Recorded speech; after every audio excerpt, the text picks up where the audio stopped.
Hey, what's up XRP holders? So this is the live price prediction of XRP, and today this video is very important because my brother, if you watch my previous video about XRP, so definitely this video is very important for you, because in my previous video I already predicted this coin, but absolutely in this video I have very special information and update.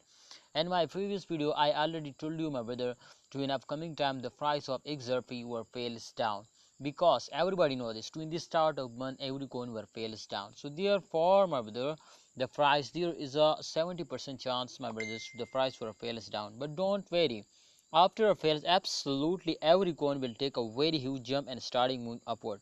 So therefore I hope and I expect this, my brother, from XRP to the price will be increasing now. So what's your expectation? Kindly share now, and I am 100% sure to the price will be increasing in upcoming days.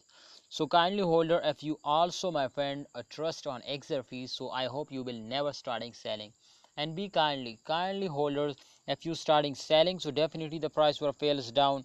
So kindly don't sell it, hold it, and please wait for the end of month or wait for the mid of month. I hope the price will be going double now. So please my viewers, my subscriber, if you are new my channel now, please subscribe this channel and press the bell icon for latest updates and videos. Yes, my brother, my opinion is for all of you to please hold. And what's your opinion? This is very important for everyone, every holder, because if you research, my friends, Twitter, Instagram, everywhere, that's a very good. So now kindly share your opinion in a comment box. All right, so my brother, there is a chances to in the mid of month, my brother, the price will hit go off into $2. So kindly you will need to stop selling and holding now. Thanks for watching, my viewers, my subscriber. Please do this. I hope I will give you guarantee to you will never lose. Thanks for watching. Allah Hafiz, take care, see you next time.